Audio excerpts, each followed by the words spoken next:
In this video I'm going to show you how I paint the lava areas. You don't necessarily have to use this method if you're doing it on your own.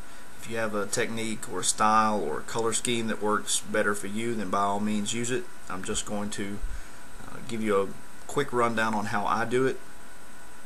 The colors we'll be using will be a bright yellow. Doesn't have to be Createx, doesn't have to be an airbrush color. I just like the brightness of this yellow. I'm going to be using Jack-o'-lantern orange, true red, and then I'll be mixing some black along the way. The first step is to take some of your yellow, and let me shake this up. I guess I could have had it ready, but I didn't. And I'm just going to put a little bit on my palette.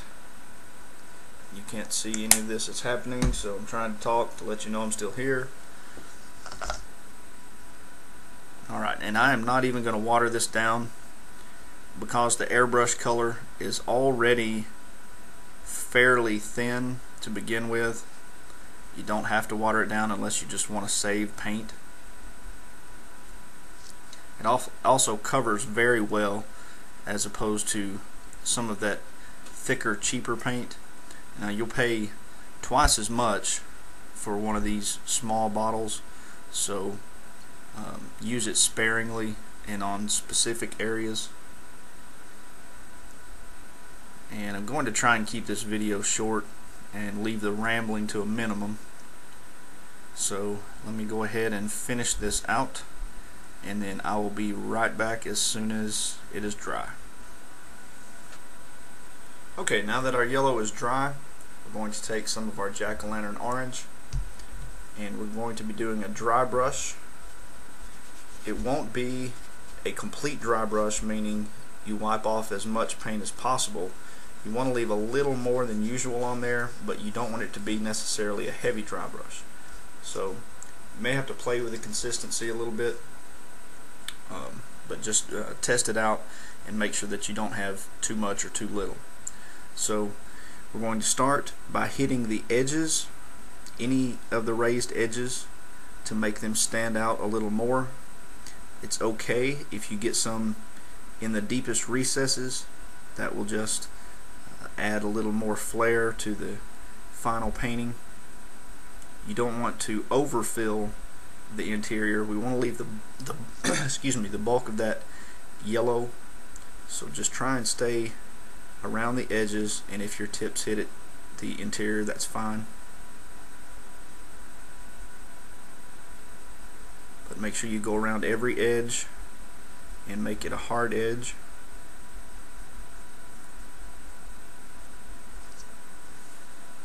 This is probably the most time consuming of the entire painting process, so just take your time on it and have some music in the background or TV going or something so you don't get too bored.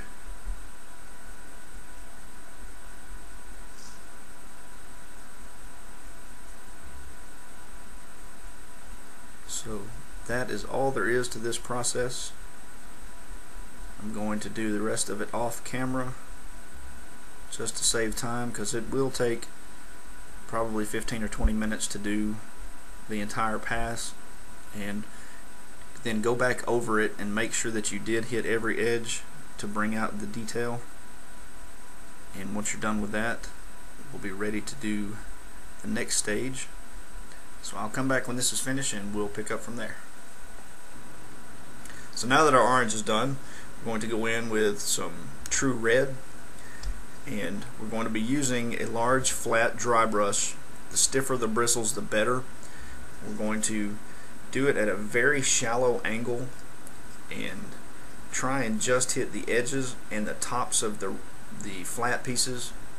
We're going to try and keep the red out of the deepest recesses, and that's going to be it for this stage. So let's go ahead and get our red prepared. Now we want to start out with a very light dry brush and see how that covers.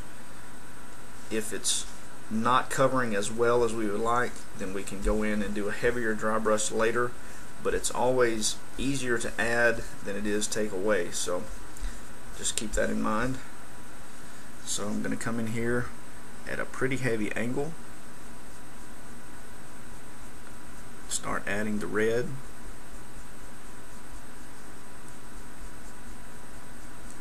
And you can already see that the highlights on the edges are really picking that up nicely.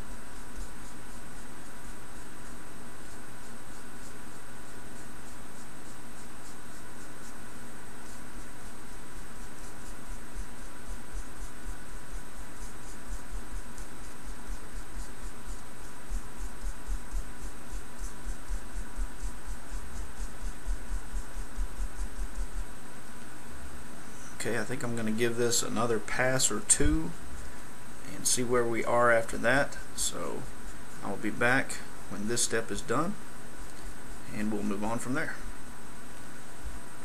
Okay, so we're done with that step and we're ready to move on to the next step, which is taking some of your true red and mixing in a very tiny amount of black.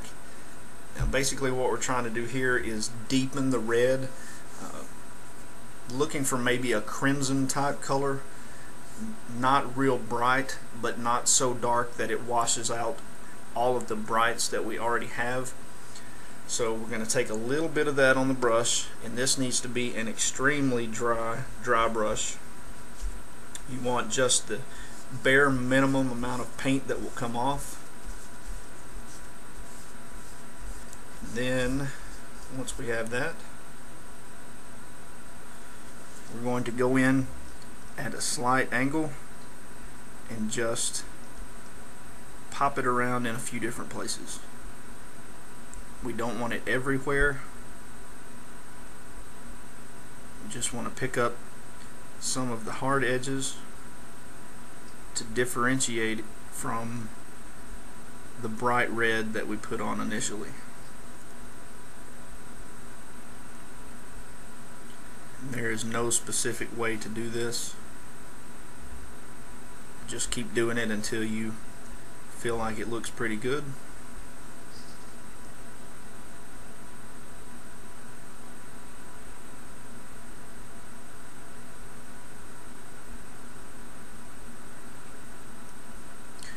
An alternative method to doing this would be to use your poly brush, going with a sponge on the end, and you could just dab it around in certain areas to darken that up.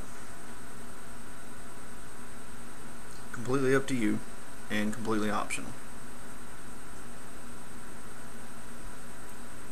I think that's probably as much as I want to do for this.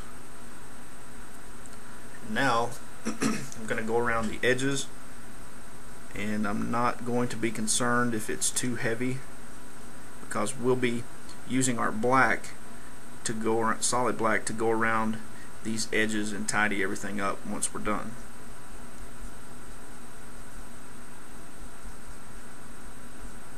But I want the bulk of the yellow on the outside to be gone, to try and simulate the interior edges being the hottest points.